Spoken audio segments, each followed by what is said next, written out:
Hi everyone and welcome back to World of Tanks with myself, Fubzy.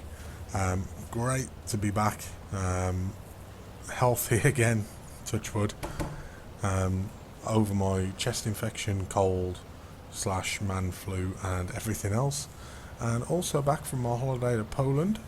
Didn't catch the Wargaming League finals, so I wasn't in Warsaw.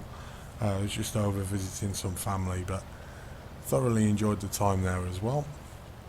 Now, I have promised to bring you the news of this month's giveaway, excuse me, which I will do during the episode here. But I just wanted to bring you this little game. This is a game that I had whilst I was in Poland, playing on the brother-in-law's computer, who runs nothing but XVM basically. So it was very strange playing without mods, but it was still a good experience.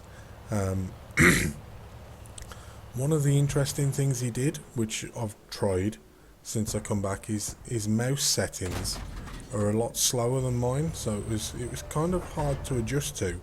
But then I've found since that mine is kind of almost too twitchy, and it moves too fast, and that was causing me problems. And I've noticed that my w-uni has increased as a result, and although I'm not overly interested in w-uni, I'm more interested in having fun.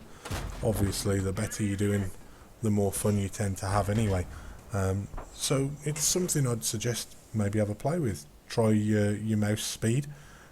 Something else he also pointed out to me, because he's quite a good player, is that the if I show you on this, I can't because there's a map coming up, but on the aiming reticle, if you look at some of my older videos, I was using like a cross as the aiming, what is now the dot, the aiming dot.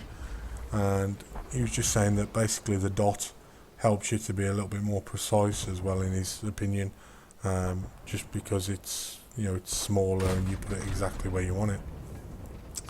So gave them things a shot, and this is the kind of game that I was coming out with, which I don't want to spoil it for you too much, but as you can see, we've already managed to pick up 1 kill. We've already put down 616 damage. The VK3601H is quite a nice tank once it's elited, once it's all unlocked. It wasn't something that I took too much at first. It wasn't a favourite of mine, but I've actually had quite a good win rate in it. I have finished grinding through this tank now, so I have sold it, but I think I'd got something like a 60 or 70% win rate in it. It's quite a nice tank. Obviously the TOG turns up here, which is great. It's just a hit point farm, isn't it, a TOG. Tried a cheeky one into the side, got a feeling it was going to bounce, but of course it did. So then we're moving on, hitting anywhere and everywhere. That one, not the greatest accuracy on the RNG there.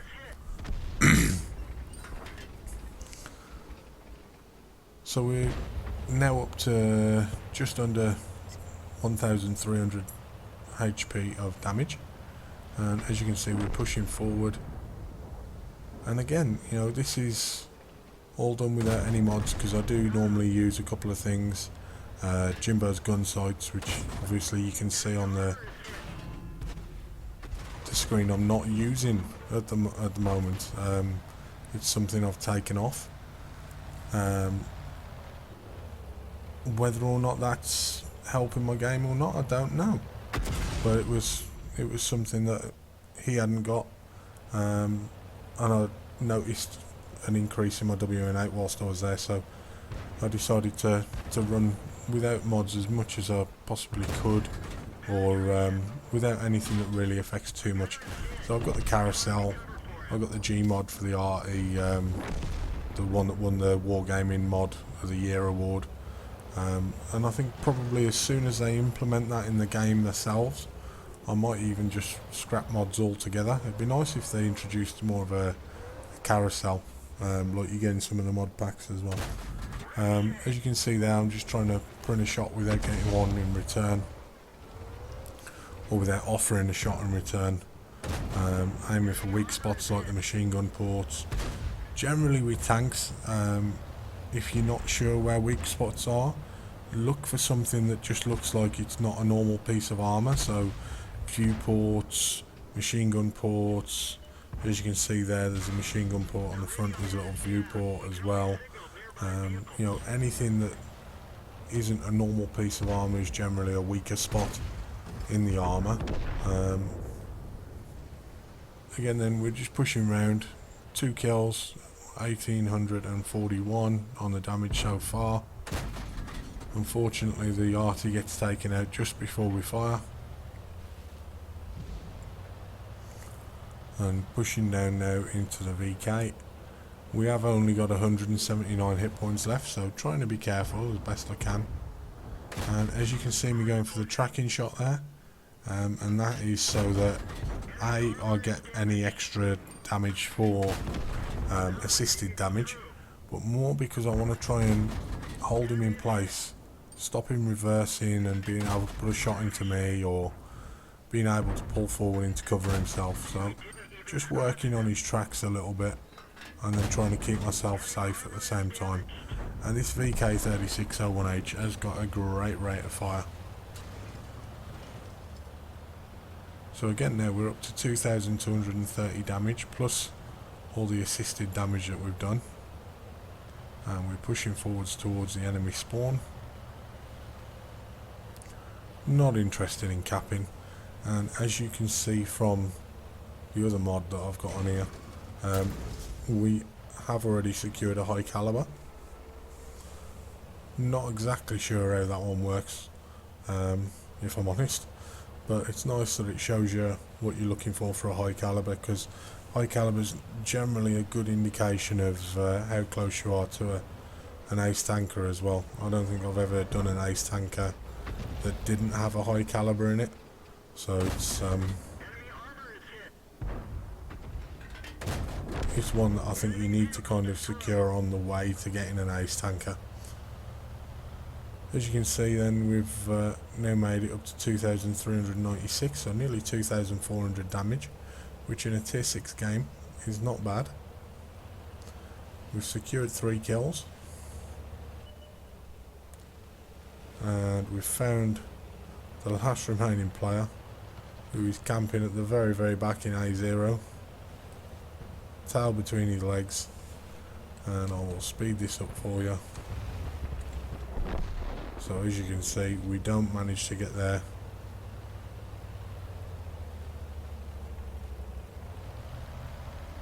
Or do we? I can't quite remember.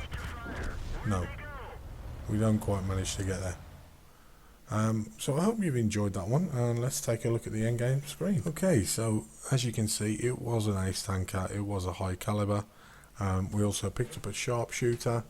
We did 2,396 damage, 1,188 assisted. We hit 4, 5, 6, 7, 8 different tanks. For damage on the team, we were top. The next best was 2,191.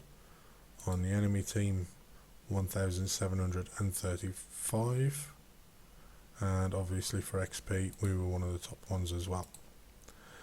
Base XP of 1,351 with the double for ×2, and the premium count was over 4,000 XP and 41,000 credits plus made.